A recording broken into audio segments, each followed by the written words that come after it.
Salve ragazzi e ben ritrovati, siete come sempre in compagnia di Marcus1590 e vi do il benvenuto su Inside, una rubrica di approfondimenti e recensioni. In altre parole parleremo e vedremo alcuni aspetti dei videogiochi che già ben conosciamo ma che nelle altre serie non è possibile trattare. Partiamo con la puntata di oggi, interamente dedicata a Zardoms Total War. E che cos'è Zardoms? Zardoms è un mod per il direi immortale Medieval 2. Esso sposta l'ambientazione in quelli che erano i Balcani tra il 1345 e il 1530. È uscito a metà 2016 ed è ancora in fase di sviluppo. Per ora i modder ne hanno rilasciato solo una Battle Beta, ovvero una beta per le battaglie personalizzate contro l'IA o contro altri giocatori umani. Va detto che questa Battle Beta si presenta come oramai superata dai recenti sviluppi del progetto, perlomeno questa è l'idea che ci si fa guardando le foto postate in anteprima dagli sviluppatori. Della campagna, ancora in fase di lavorazione, non sono state rilasciate dichiarazioni ufficiali sulle date. Dalle anticipazioni che si sono avute, però, conosciamo già la mappa di gioco, che comprenderà la penisola italiana, logicamente i Balcani e la parte occidentale dell'Anatolia. Trovate tutti i link utili, compreso quindi quello del download, in descrizione. Analizziamo dunque ciò che ci è permesso vedere per ora, ovvero questa Battle Beta. Partiamo col dire che è più un alfa, secondo me.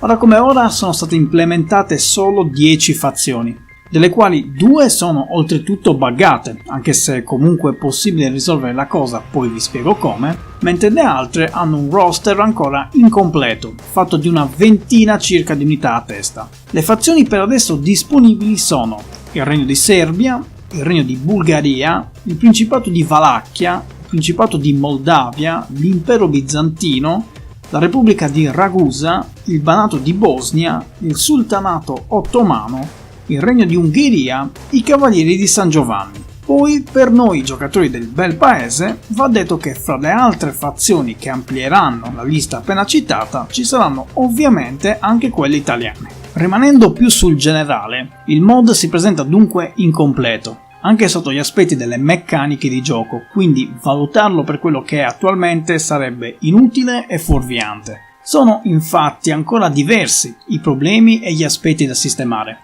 Essendo una beta incentrata esclusivamente sulle battaglie personalizzate, non ci si deve meravigliare nel vedere menu ed interfacce quasi del tutto identiche al Medieval 2 che tutti conosciamo. Anche se qualcosa in anteprima si può già avere. Nella sezione giocatore singolo appare una voce particolare, campagna personalizzata. Dalla schermata che è possibile vedere cliccandoci sopra, la prima idea che ci si fa è che in futuro verranno sicuramente rilasciati pacchetti aggiuntivi con nuove campagne.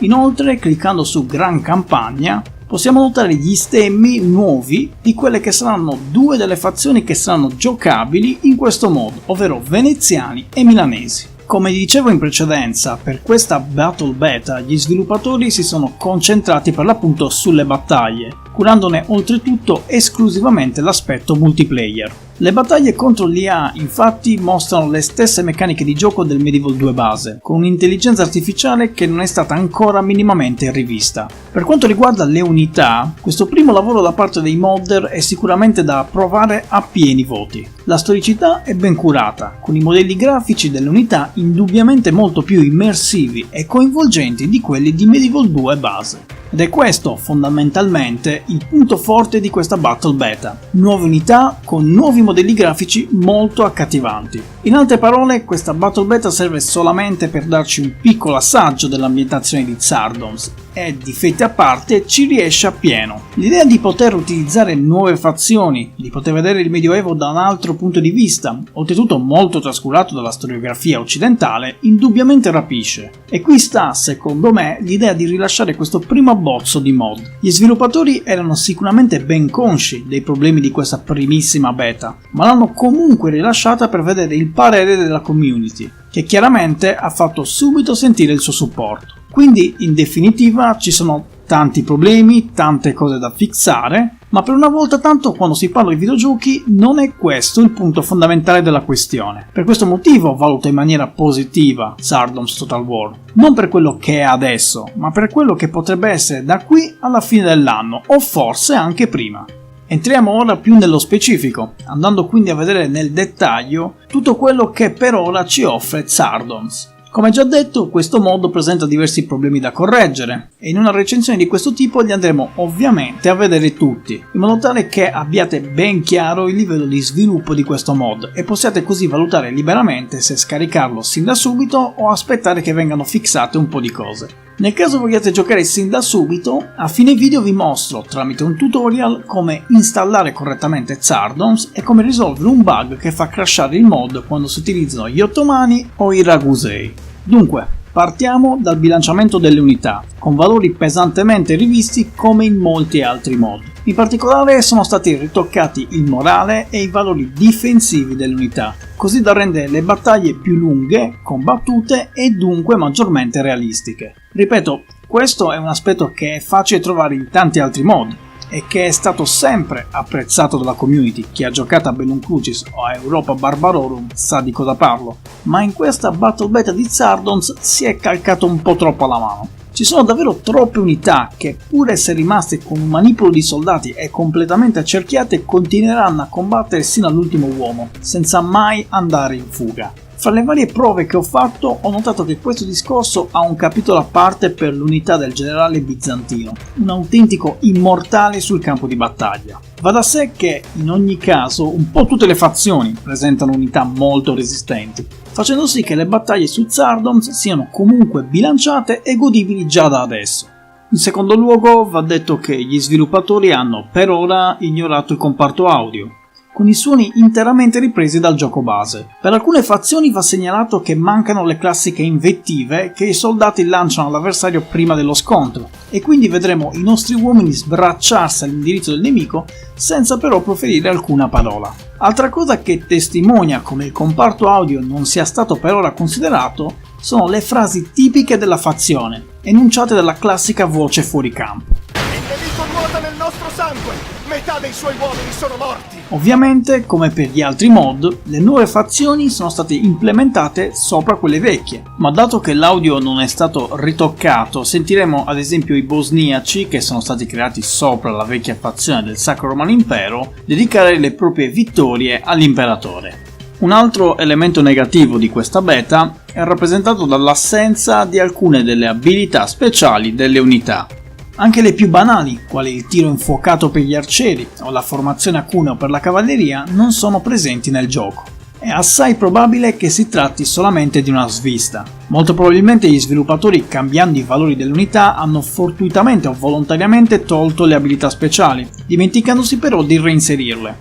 Restano invece attive, fra le altre, la possibilità di suonare l'adunata con il nostro generale per alzare il morale delle truppe o attivare il cerchio cantabrico per i tiratori a cavallo. Altro aspetto che non so se sia fortuito o meno riguarda gli stendardi delle unità in fuga dal campo di battaglia. Infatti, mentre per alcune fazioni si comportano come da tradizione, ovvero lampeggiando di bianco, per la maggior parte questo non accade. Le cose sono due: o il fatto che molti stendardi non lampeggino è un errore, oppure volevano rivoluzionare questo aspetto, ma involontariamente non lo hanno fatto per tutte le fazioni. Se così fosse, va detto che sarebbe un'introduzione davvero molto interessante, che renderebbe assai più confusionario il campo di battaglia, costringendo il giocatore a monitorare molto più frequentemente e da vicino lo stato delle proprie unità e l'evolversi in generale dello scontro, ricreando dunque con maggior realismo le condizioni di una battaglia di epoca medievale.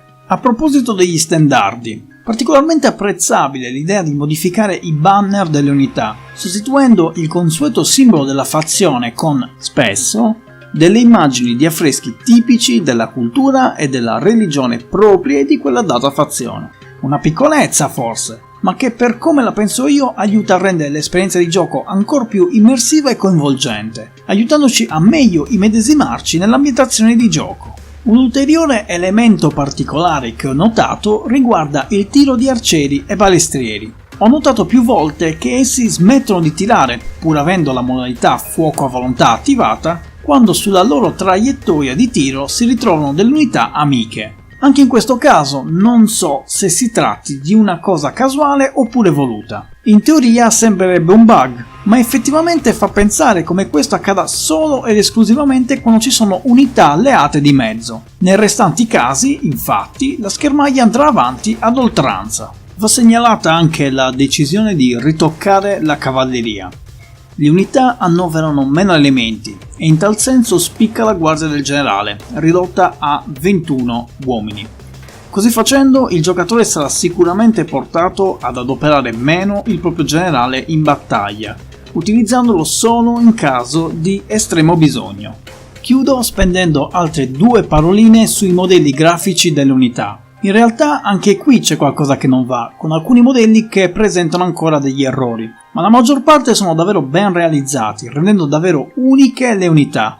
Il colpo d'occhio, insomma, è davvero molto bello. La varietà poi è ottima. Nella maggior parte dei casi avremo a disposizione un ampio numero di reparti per ogni genere, rendendo quindi la composizione delle armate più varia ed originale. E quindi questo è tutto quello che avevo da dirvi su Tsardom's Total War. Non è molto, ma dopotutto non c'è tantissimo da dire, trattandosi di un progetto ancora in fase embrionale. Come abbiamo visto, le cose da fissare sono ancora tante, ma a mio modesto parere la strada tracciata è quella giusta. Quindi aspettiamoci ulteriori sviluppi a breve.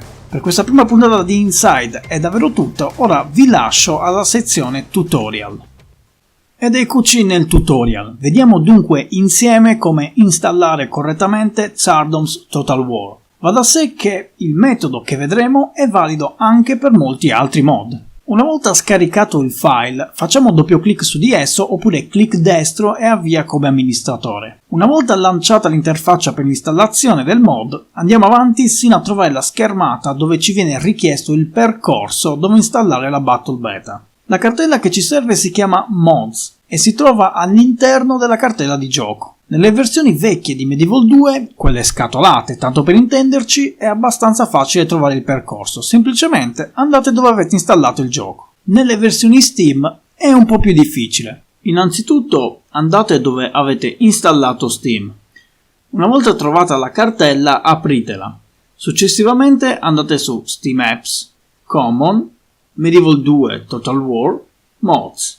All'interno della cartella Mods vi consiglio di creare una sottocartella, rinominandola Tsardom's. Daremo dunque il percorso di questa sottocartella appena creata, affinché il tutto venga installato al suo interno. Il programma di installazione creerà anche una scorciatoia sul desktop, che credo però funzioni solo a chi possiede la versione scatolata del gioco. Per chi ce l'ha su Steam, ancora una volta, il discorso è un pochino più complesso, perché dovremo far sì che sia il launcher del gioco ad avviare il mod. Riandiamo dunque nella cartella Mods. Come avrete notato, oltre alla cartella di Tsardom's che abbiamo appena creato, abbiamo anche quelle delle espansioni di Kingdoms. Noi non dovremo fare altro che sostituire la cartella di Tsardom's ad una di queste. Mi spiego meglio. Prendiamo ad esempio la cartella Americas e la rinominiamo in modo tale da renderla irriconoscibile al launcher di gioco. Ad esempio, Americas 2. Successivamente rinominiamo la cartella Tsardom's in Americas. A questo punto avviamo il gioco da Steam e quando ci chiede quale versione vogliamo lanciare, diamogli Americas. Lui avvierà Tsardom's. E sì, se ti stai chiedendo come mai i mod che hai installato in precedenza non partivano mai, il motivo era questo qui. Una piccola nota su tutto ciò. Nel caso voleste giocare con un amico, è consigliabile che entrambi rinominiate la cartella Tsardom's alla stessa maniera, ad esempio con Americas. Francamente non ho testato la cosa, ma penso che se uno avvia Tsardom's come Americas e l'altro come Teutonic, il gioco li rileva come due versioni diverse, impedendovi di trovarvi online. Vediamo ora insieme come risolvere il problema che funesta due delle fazioni di Tsardom's, gli Ottomani e i Ragusei. Riandiamo dunque nella cartella di gioco di Tsardom's, entriamo in Data e apriamo con l'editor di testo il file Desk Characters. Una volta qui vi consiglio di andare su Modifica e Trova. Inseriamo nella barra di ricerca Rag Captain e premiamo Invio o Trova successivo. Eccolo qua. In poche parole, questa sezione del file cerca di caricare la skin del capitano Raguseo, che però va in conflitto con il gioco facendolo crashare. Molto semplicemente dunque cambiamo il modello grafico da caricare. Sostituiamo Rag Captain con Northern Captain. Stessa cosa per gli ottomani. Poco più in basso troviamo Hot Captain, che vi consiglio di sostituire con Eastern Captain. Il risultato grafico non è dei migliori, ma almeno le due fazioni sono ora giocabili. Dunque, per oggi è veramente tutto. Mi auguro che questa sezione tutorial sia stata utile. Nel caso aveste ancora dei problemi o dei dubbi, vi invito a lasciare un commento qui sotto, tanto li leggo sempre tutti e rispondo sempre il prima possibile. In conclusione, grazie mille per essere passati. Se il video vi è piaciuto, lasciate pure un mi piace, che è sempre cosa gradita. Noi ci rivediamo prossimamente. Buon divertimento a tutti con Sardons Total War.